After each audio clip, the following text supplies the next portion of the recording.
Hi guys, my name is Chioma Daniela and welcome to Inside Nollywood Conversation. Okay, while we're waiting for our guests, I would want us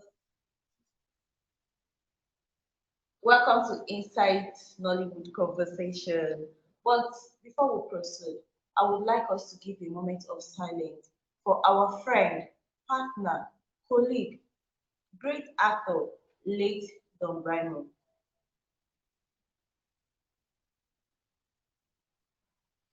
And may his gentle soul rest in peace. Amen. So today, on today's conversation, we're going to be talking on how Nigerian filmmakers can compete with best filmmakers globally on leveraging IP. As some of us know, Nigerian film producers are going through many challenges in film production. I can remember back in the days when I had this movie project, when we shot this movie, it was actually a mind-blowing concept. It was a good story, and I believe that movie would have made it to AMVC award. But unfortunately, we could not finish because of financial issues.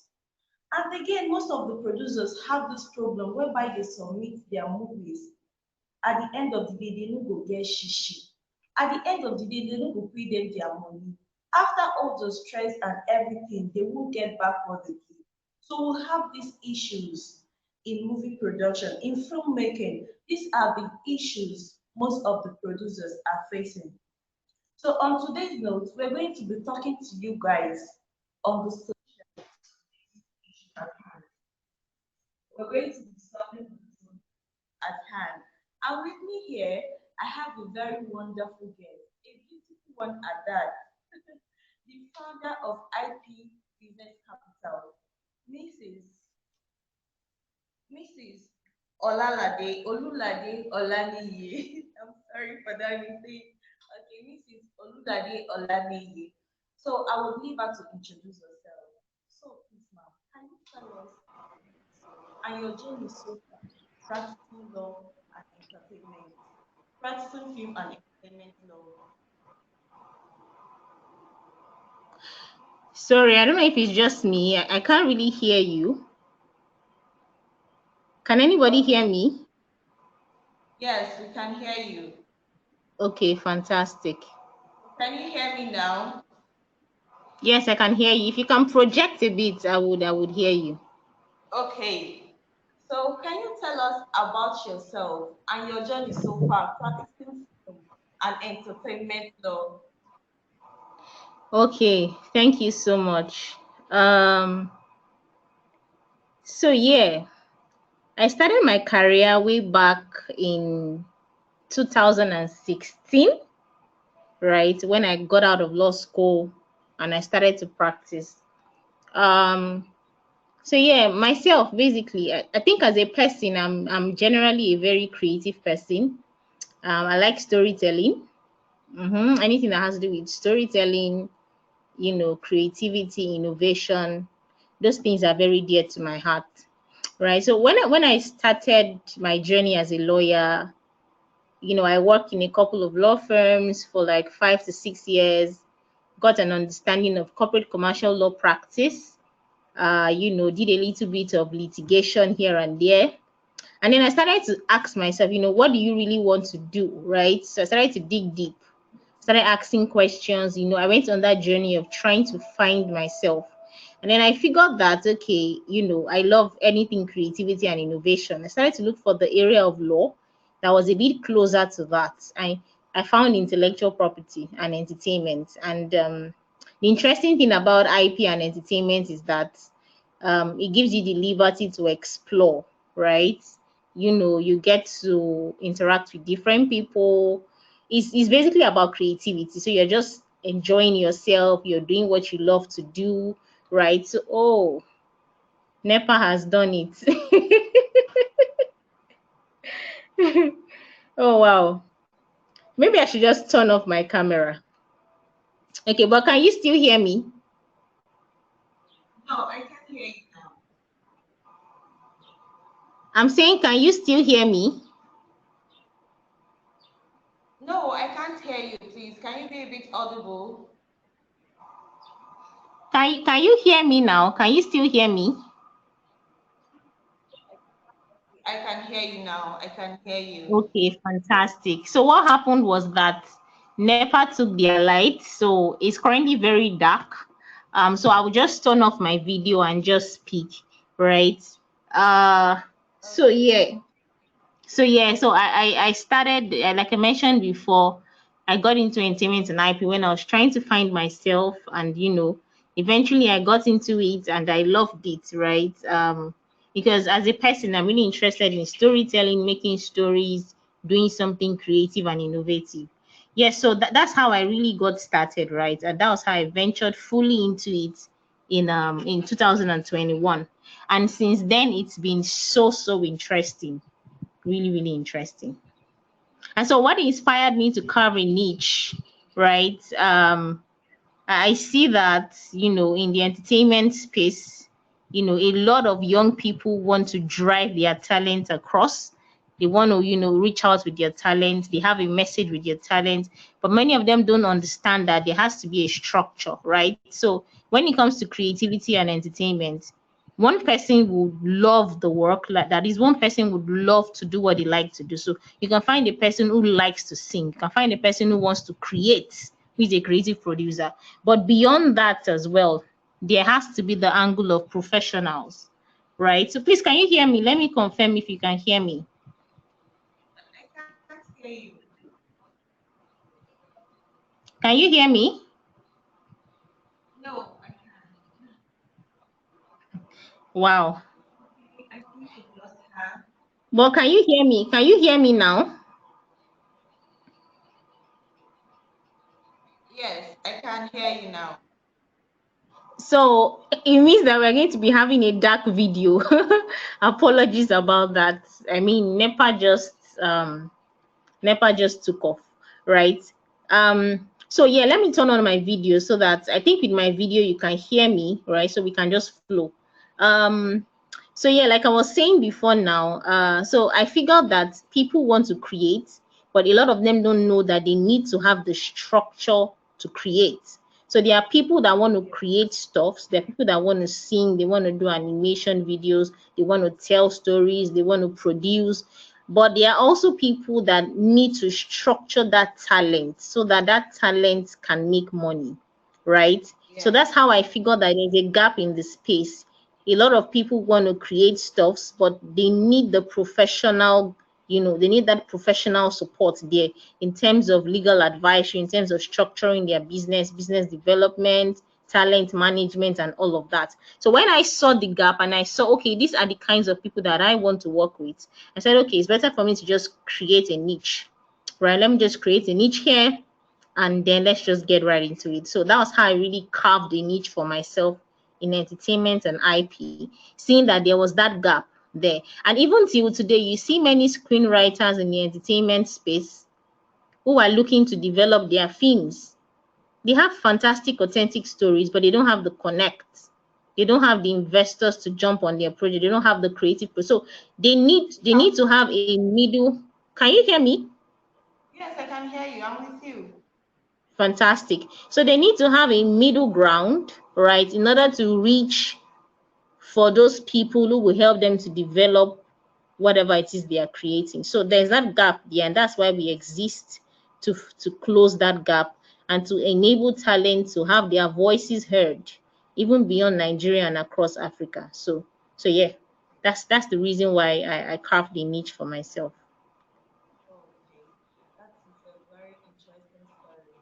So, can you tell us, as a film actor, what challenges did you face, especially with industry stakeholders? Okay, so I can't hear you as well. I'm not hearing you anymore. Okay, I will repeat my question. As a film actor, what challenges did you face, especially with industry stakeholders? Okay, fantastic. So getting into the space, I mean, one of the challenges is what I just mentioned before now, seeing that people want to create, but they don't have the structure. They don't have the professionals to help them structure their talent so they can make consistent revenue from their IP, right? So that's one challenge. Another challenge is that it's a big space and it's highly driven by relationships, you know. So when I got into the sector, I had to find my own people to ride on their shoulders, right? So entertainment is purely relationship. Okay, when you get into the space, you need to find people that love the work that you do, connect with them, give value. So that was the first thing I did, because I tried to, you know, do a couple of things, and I saw that I was going to need relationships, right? So in my own candid and honest opinion, one of the most important things that anybody can do once they get in there, anybody should do once they get into the industry really, is to ensure that they ride on the shoulders of those who have gone ahead. It can be really difficult sometimes, but when you build those relationships, you build those bridges, right? It's easier for you to get ahead faster because you're riding on the shoulders of others. And that's how life literally is, right? When you ride on the shoulders of others, you allow others to ride on your own shoulder too, so that everybody can keep adding value across the value chain. So yeah, that's what I did initially, right? I had to get past the challenge, move into the space, find mentors, and ride on the shoulders of other people. Yeah. Oh, so what do you think that makes a great IP asset in a film? So intellectual property literally is about um intellectual property literally in film is about copyright.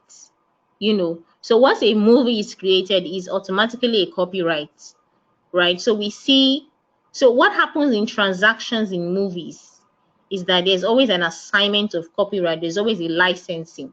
So when a screenwriter gets on a project to write a movie, you understand what I'm saying? When a screenwriter gets on a project to write a movie, the first thing that happens is the screenwriter is creating a copyright, and there has to be an assignment, a contract to assign the ownership of that copyright to the executive producer or to the investors who are going to invest in that movie, right? So is all transactions, is all copyright. So the most important IP asset in a film is a copyright, right? It's the copyright. And by the time a person wants to create a sequel, for example, Black Panther had a sequel. Their sequel was Wakanda Forever. So when an organization or a production house wants to create a sequel, you get, so what they are really riding on is the copyright. So whatever transaction had existed before then, they have to be sure that they can suit it to the new franchise or to the new sequel of that movie, right? So that's why the most important IP asset in a film is the copyright. So there's a lot of transaction going on across the value chain. And that's why when you have an entertainment attorney to help you negotiate all these deals, you can be able to make money from that IP asset long term, depending on how you and the attorney will negotiate the deal with all the stakeholders in the movie.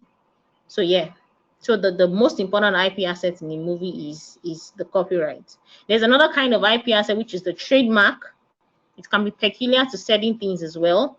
Maybe you want to trademark a movie character, or you want to trademark a type of brand in the business, you know. But primarily it's copyright, and after copyright, we now have trademarks. Yeah. Okay. So, what do you think are the most important things Nollywood and policymakers do about IP economy? Yeah, you know, the industry is a billion dollar industry, you know. The entertainment sector is a billion-dollar industry. Trust me, it's a big sector, right? And it's creating a lot of job opportunities for people locally and internationally, right? Directors, producers, cinematographers, production designers, art directors. I mean, the job is there, right? And one thing that I know that Nollywood is doing for the economy is that Nollywood is increasing the capacity of the economy. People are beginning to recognize Nigeria for the state of creativity. I mean, Nollywood is more like the second biggest in the world, so that gives us some sort of reputation, both internationally, right? So it's doing a whole lot for the economy, and if we can tap into the opportunities, it will be really great, right? And it's one of the things that we are doing at, IP Business Capital. Although the economy is growing, but there's that gap in terms of partnerships and collaboration, right? In terms of co-investment, getting people to develop and invest in movies, especially movies written by people don't know. I mean, there are many people who have authentic African stories. Can you hear me? Yes, I can hear you. Fantastic. So there are I many can people hear. who have authentic. Fantastic, fantastic.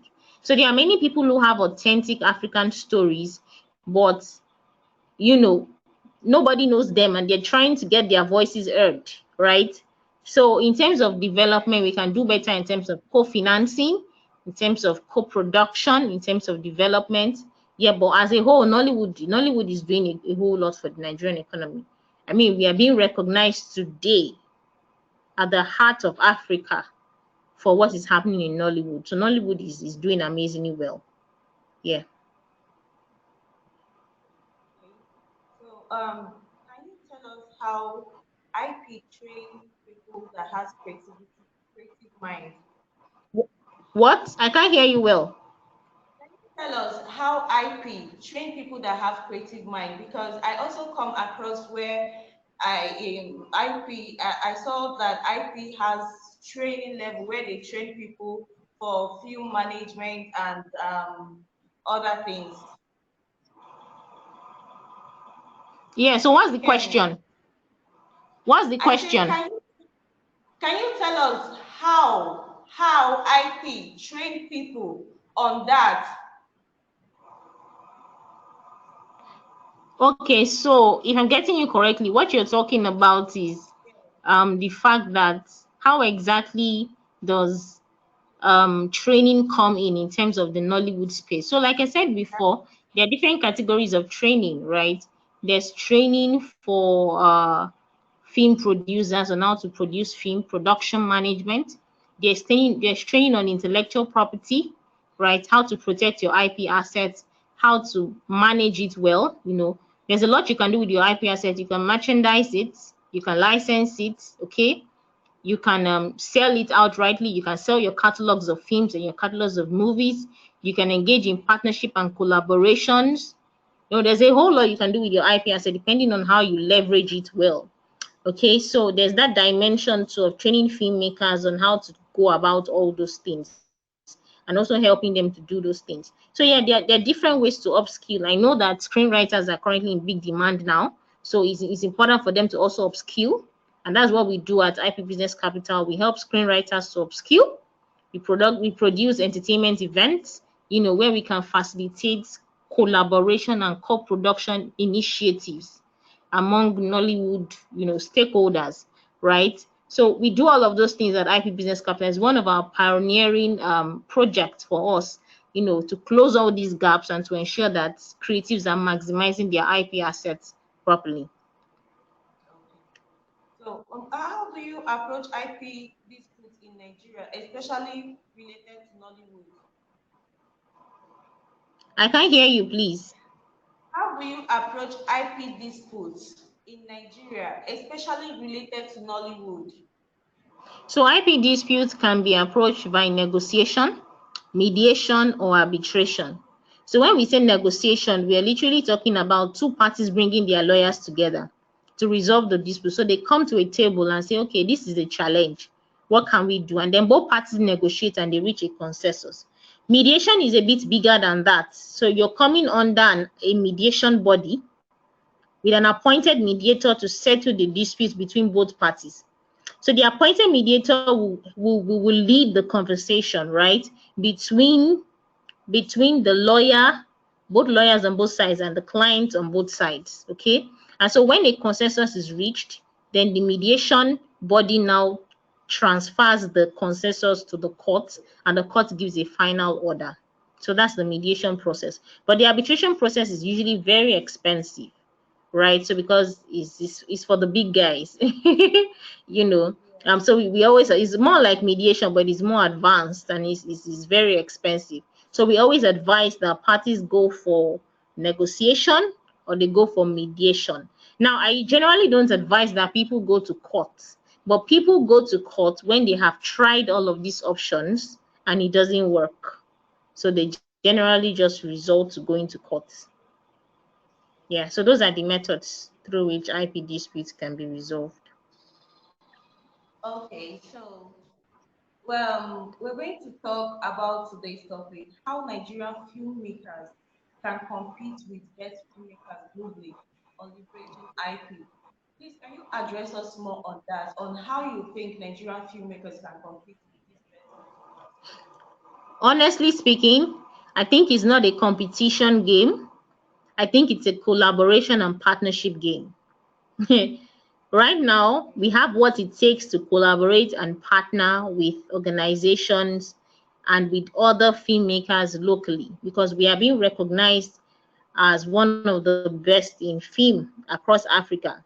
So I think it's really about collaboration and partnership. It's not about competition, right? And I think one of the ways that we can really collaborate is to engage our people in development, right? We need to upskill our talents. We need to invest in co-production. We need to invest in co-investment. Okay, so these things have to be going, and then we need to begin to facilitate collaborations between those in the Europe, those in the West, and those who are here in Nigeria. I mean, we see it happening in the music space. We see Burna Boy Yes. singing in international conferences. We see Whiskey. We see the likes of Davido, Tiwa Savage. So we can. That's what we need to do for Nollywood. We need to facilitate collaboration and partnerships. So it's not really an issue of competition. It's an issue of collaboration. It's an issue of partnership, and it's an issue of developing our talent so that they can operate at that level. And that's what we do at the African Creative Hub. The African Creative Hub is an initiative of IP Business Capital, and we are focused on helping filmmakers to develop both the technical and soft skills that they need to tell authentic African stories, right? I wrote an interesting article on LinkedIn where I mentioned some of the things that we can start to do as a country and as a continent to scale our creative content. Very interesting. It's not even an article, it's a short LinkedIn content. Very interesting content. So, I mean, these are things that partners and stakeholders in Nollywood need to start thinking about because we have what it takes to get there. So, we need to start thinking of partnerships, we need to start thinking of collaborations, and we need to start thinking of co-investments. So, yeah, that's what we need to start doing. So, we don't focus on competition, but we focus on collaboration. Yeah. Yes. So, what advice do you have to give Nigerian filmmakers on IP? So, yeah, I mean, Nigerian filmmakers exploit your IP. The sky is not the limit. Exploit your IP.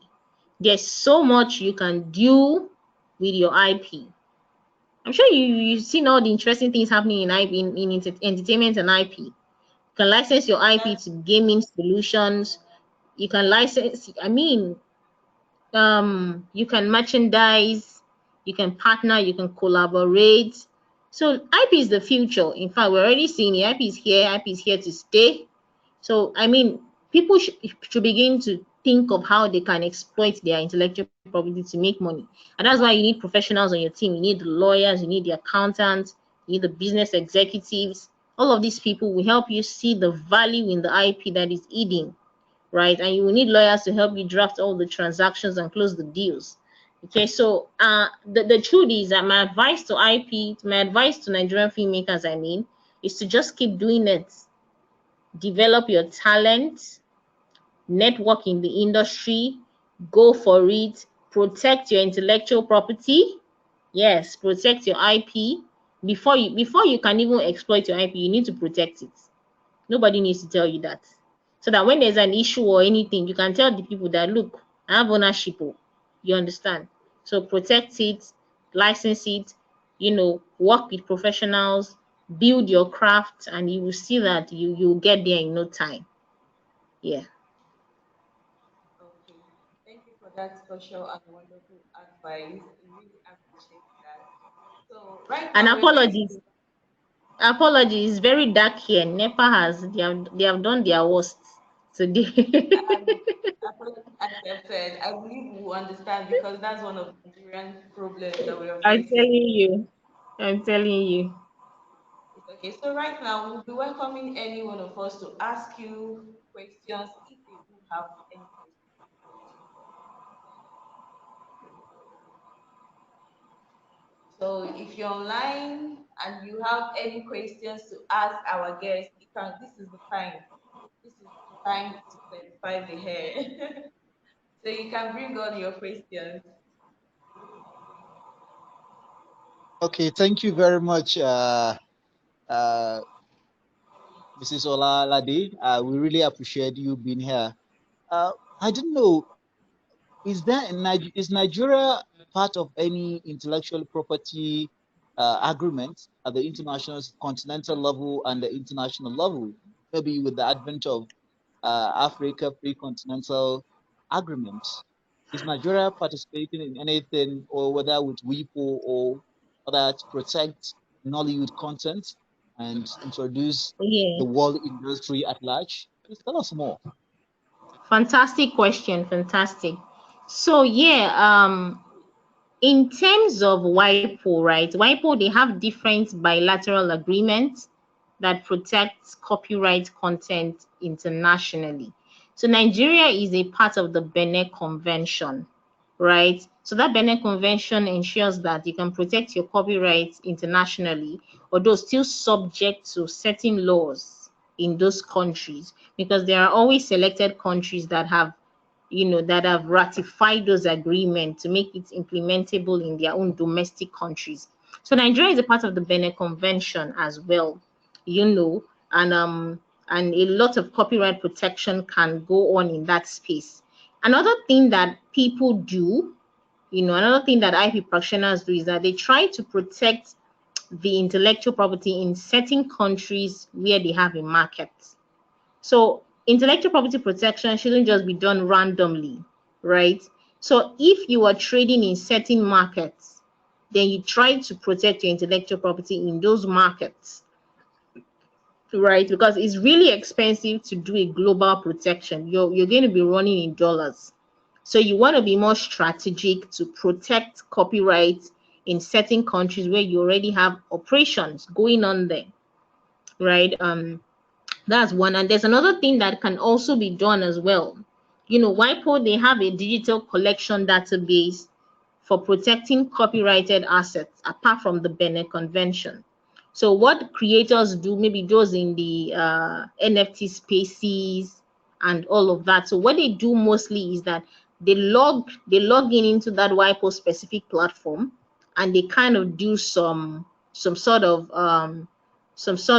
remission into those platforms, so that those platforms can digitally recognize their assets as their own. So there's some sort of technology that they use for all of that, right, at WIPO, to ensure that those digital assets remain the owners, remain affiliated to the owners, right? And so if there's a case of infringement, they can just pull it out and say, look, we have this already we have this already copyrighted, okay, and it's easy for them to enforce their rights. So those are some of the options that can be applied in terms of international protection of copyrights. Yeah, but to answer your question specifically, in terms of protection for filmmakers internationally, there's nothing like that. There's nothing like that. So what lawyers would rather do is to have agreements that protect your interests, because whenever you're getting into contract, agreements are important. So what a solid lawyer will do for you is to draft a concrete agreement that protects your legal interest and that protects your interest in whatever copyrighted assets that you have. So that's what will work in the absence of having a holistic organization that protects, film that protects film or film materials or finished film products, from infringement. So yeah.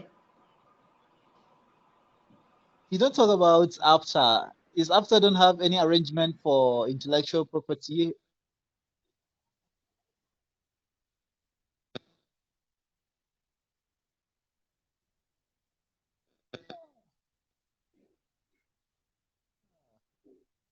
Okay, hello, Choma. Yes, and I'm with you. I think we Okay, lost can you her. okay, can you come close to the camera? It seems to be. Okay. Okay. I mean, the framing is okay. Come close again. Maybe. Okay. I think it's what it's. Better. Yeah, it's more better like this. Okay. Probably we lost Olalade, and okay, she's back. She's back. Okay. It was a network issue. So in respect to Can actor, you hear you us? know, can you hear me? Yes, we can. We can. Fantastic. So AFTCA, they have an IP protocol for intellectual property rights. Okay, but it's not yet fully in operation. So they are working on the protocol. The protocol is out. So they are still gathering fact data. I think it's on the second level or thereabout. So it's not fully in operation at the moment. And in fact, if you would like to engage disputes on an AFTCA level, there's a separate procedure for that. It's not a one court procedure. You get, it's very intense and it's a very deliberate process, right? So you want to consider options, right? You want to first do negotiation, you want to do mediation, or you want to do arbitration, or you want to consider options before you want to go into, because AFTCA, they are very intense over there and it's very rigorous. It's very, so because they are very detailed and it's a lot more deeper than you would ever imagine, right? But that's on that level. They already have that protocol existing, but I don't think it's fully operational because it's still on the second level. It takes stages for those protocols to be enforceable and to be adopted by member states. So yeah, that's really what that is about.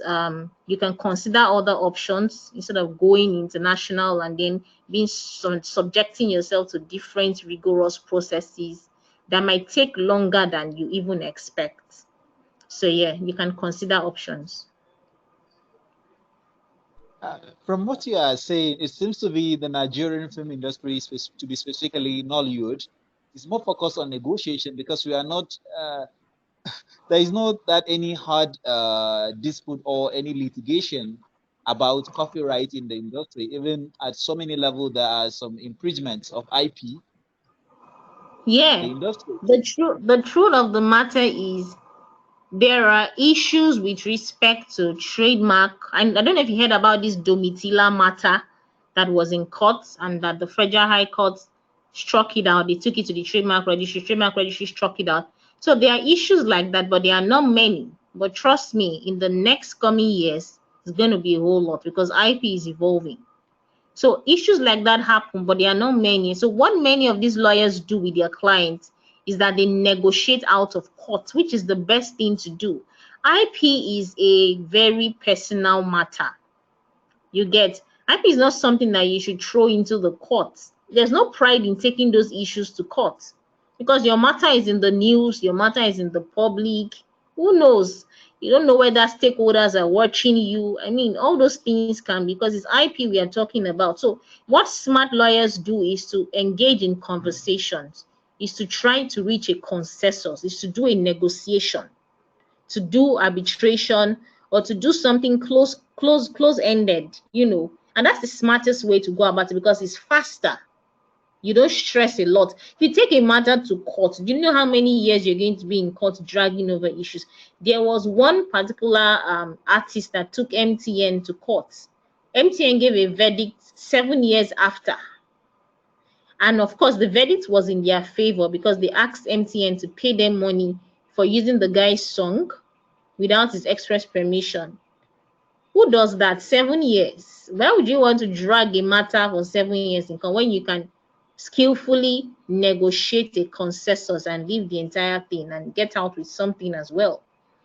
So that's why it's not much in the court. But trust me, there are cases in court that deals on copyright, trademark infringement, and all of that. But they are just there hanging because the procedural, um, you know, the procedural process is a bit tedious, right? So that's why we always opt out for negotiation and mediation, because usually the best way is faster, and you don't get to put your ass in the public. You don't get to put your matter in the public. Not everybody knows what's going on with you. So you come together, you negotiate, and you close the matter, and everybody goes home happy, right? So that's the reason why a lot of entertainment attorneys would rather prefer to arrange for negotiation instead of having to do court matters. Yeah.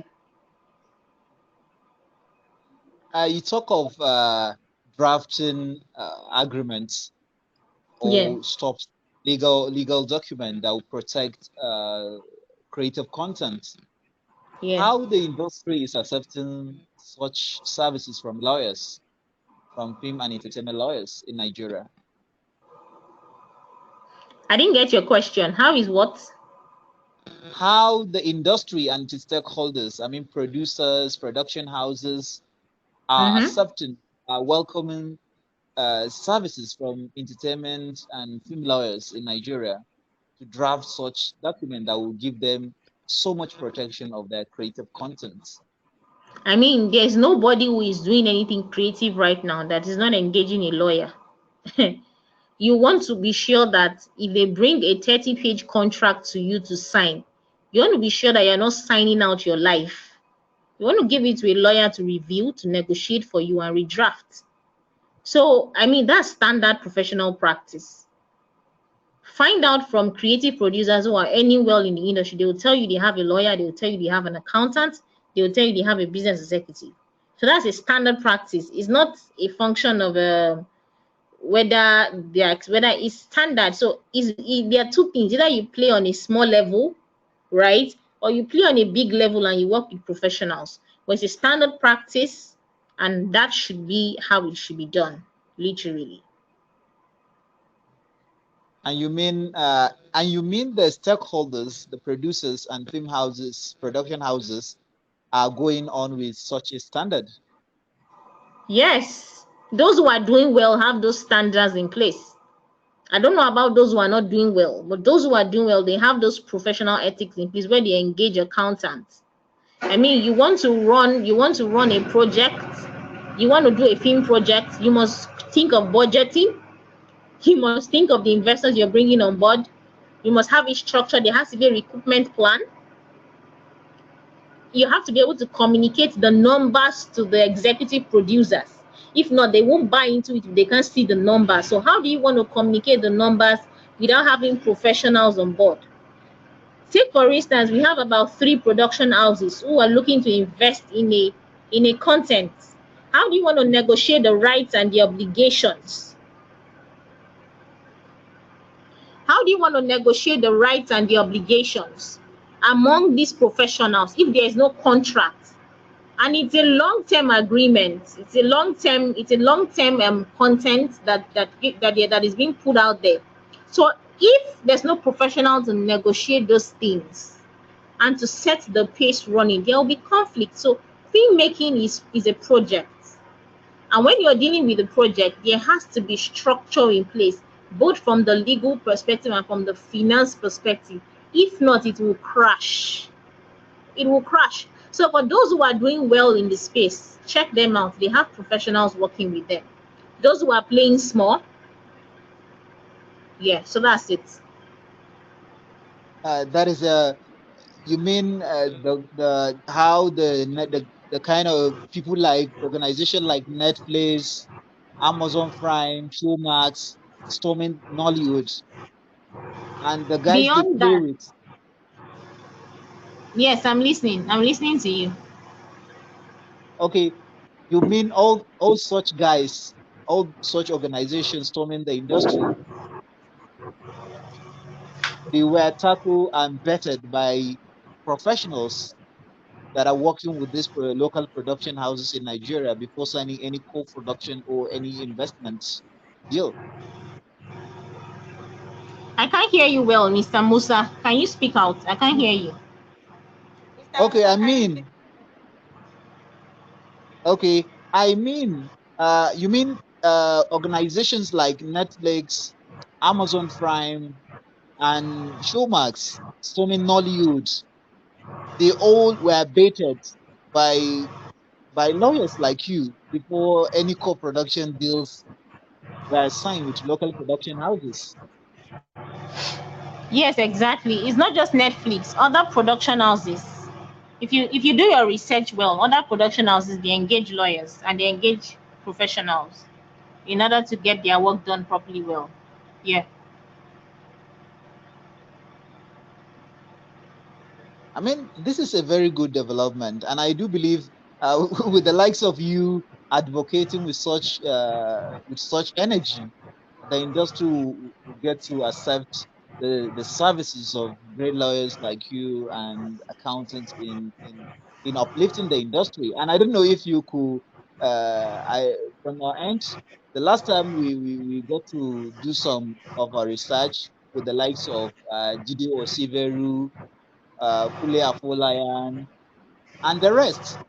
I mean, how they accommodate experts like you have helped them a lot, because Jide Osiveru, though she has been long in the industry, but her background and financial skills and management skills have helped her a lot in assessing funds to produce content like Gangs of Lagos, The Trade, and so much. Yeah, definitely. You're right. You're right.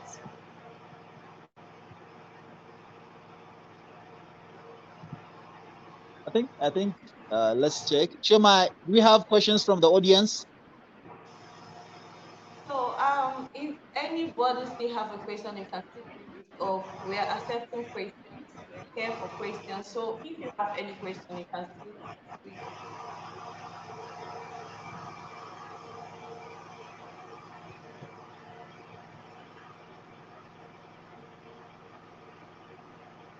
Okay. Okay. Thank you, Mr. Musa, for those wonderful questions. Thank you so much. Okay, thank you, Chema. Yeah, no problem. And if we don't have any other person in the building, Okay, maybe in the absence of question, I don't know if Olalade can say something or have a commentary about the works of yes, Inside Nollywood, and if you have some advice for us. Yeah, so and I inside want to. Nollywood, um, I see that. Okay, Chama, you wanted to say something? You can proceed. You can proceed. Okay. So inside Nollywood, I see that you guys are doing a lot of work in terms of film education, film awareness, film festivals, and all of that. Keep up the good work. Uh, I believe that to scale what you're doing, you will need people, you need professionals, you need industry stakeholders, you need partnerships, you need collaborations, you know. So yeah, that's how you can really scale what you're doing, right? And get into the faces of the right people. It's a big industry, it's a big sector. You can also find your niche, look at the areas that are needed, right?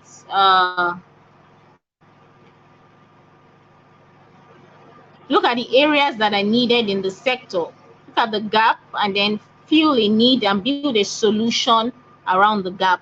I think you guys are doing an amazing work, and I trust to see you guys at the top. Well done. Thank you so much. Thank you so much for that. So thank you very much. Thank you. And it's actually a pleasure hearing everything you have to say to us. And I believe it will impact a lot in our minds because it's actually a lot. I picked a lot from what you said and I learned a lot too, which I believe most of us did as well. So thank you very much for this conversation. Thank you very much, Yoma. Thank you, Mr. Musa. I Okay, have to thank you. catch up now. We have a question. Maybe I saw a question from our audience. From the You say, comment, yes, some producers are complaining that they submitted film to terrestrial TV for over 4 years now. They are yet to be paid. So, but they have aired the film. Okay, I don't know what he is trying to ask. But maybe there are issues like many local content creators are in hungry to offer their movies to terrestrial TV stations and other streaming platforms. But even when they signed an agreement that, oh, will be paid in installment every 3 months, or will paid based on adverts or other, like, still they get a lot of misunderstanding like that.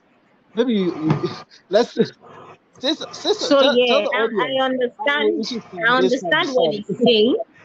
I understand what he's saying. So sometimes there are international collaborations where some producers will give their movies to international sales agents to distribute it in other countries. So they distribute on Disney TV, they distribute on, different, like, because there are different distribution platforms apart from Netflix and apart from Showmax, all those mini ones in the market. And then for years they don't get to see anything, but people are hearing the movie. So now it depends on the transaction that you have with those sales agents. That's why we say that before you get into transactions, engage lawyers. Lawyers will foresee the risks, they will understand the challenge, the peculiarities of the transaction. They'll bring their industry experience to the game, and they will help you to foresee the potential risks. I was working with a client of mine, he's based in the UK. He's a sales and distribution agent, reached out to me that somebody was going to push out a film catalog so that they can publish it on some distribution channels. By the time I started to highlight the loopholes in that transaction, the transaction didn't go on anymore. So you want to involve lawyers, you want to involve professionals. The reason why that movie is airing on TV and those guys are not being paid is because there was a problem with the transaction from the beginning. You see, how do you recover your money? If you want to recover your money, then you need to go back to the basics, which is the contract. What does the dispute resolution term in that contract say? How did you guys mention that you're going to be resolving your IP disputes? What are the terms and obligations of both parties? So you can't just wake up one morning and say you want to give your movie to an international distributor and then you don't see anything. I mean, it means that there's a foundational problem with the contract. Again, back to why you need to work with lawyers and professionals. So yeah. You mean whenever you are going to get involved in such transaction, first at advisory level and contract drafting, it seems to be like a must to engage the service of lawyers, accountants, and people like that to foresee all the challenges that may comes in the future. Definitely, it's advisable to do so.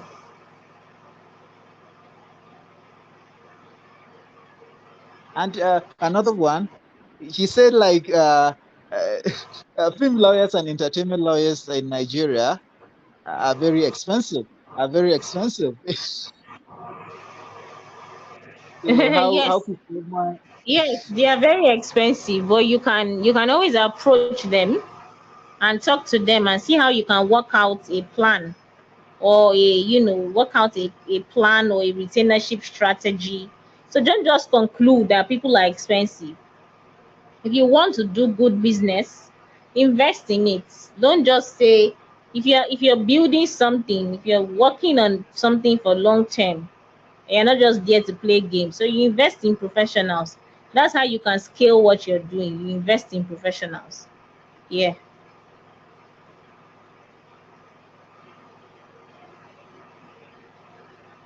So can you predict the industry in 10 years to come? I mean, Nollywood at large, and to be specifically IP economy in Nollywood. Yeah, so in the next few years, Nollywood is going to be doing amazing things in animations. There's a lot of, animations. Nollywood is going to be doing amazing things in merchandise. It's coming because once the animation is coming, merchandise will follow. Merchandise will follow. So those two things, yeah. opportunities there. Yeah. Then what about the IP economy? I mean, the merchandise is there, but IP economy at large. Yeah, so the IP economy is the film economy. IP is film. So if I say IP economy at large, there'll be opportunities for IP lawyers to play in the space. There will be opportunities for, for IP lawyers to provide advisory, you know, and there'll be opportunities for IP experts to do great work, right? So yeah. So maybe in the absence of question, thank you very much, Ma. We do appreciate your time, and thanks to your presence, and we also appreciate the Nepal people. For At bringing least they back the give, light. We yes, appreciate them. I think we have other questions. I think we will have other questions. So can we just touch on them before we round up, please? okay. What are the questions? Where are the questions? Yeah, there Okay, are other questions on the okay. comment. Is there is there anything like entertainment law in Nigeria? Yeah, definitely. There's something known as entertainment law in Nigeria. Yeah. I mean, that's what we've been talking about all the while. So there is. So maybe maybe when we are starting in the industry, like the few people I got to know, I know one of my senior colleagues. I mean, it's not a senior colleague. Barrister Yahya Mekori of Chocolate City. Then I still remember this guy. There are few practitioners, and you, for instance, who is not dominating the industry. Is there any like young lawyers having a niche and coming to follow your paths? Definitely, yeah. So we have specific trainings for IP practitioners who want to develop their craft and their skills. So at IP Business Capital, we do that. We train young lawyers, we train young professionals to get into the space. It's one of the things we do. Yeah. So if you like to partner with us, we are open to partnerships, we're open to collaborations. Let's see how we can work together, and let's see how we can drive, the film and the entertainment economy. Let's see how we can drive it forward together. So we are open to partnerships and we're open to collaborations. Yeah. Okay, thank you very much for the opportunity to. Any question, Chioma? No further questions, Mr. So, in the absence of questions, let me give you an opportunity to wrap up the show. Thank you very much, Olalade. We do appreciate your time, and in a short notice, accepting our invitation. We are proud to have you in our midst and for your contribution to the upliftment of knowledge at a large. Thank you very much. Thank you so much. Have a fantastic night ahead. Bye. So thank you very much. This word fantastic is I love it. You like the word fantastic. Maybe sometime you share us the the genesis of your relationship with the word fantastic. Thank you very much. Yeah, thank you very much, Mrs. Ololade. Thank you.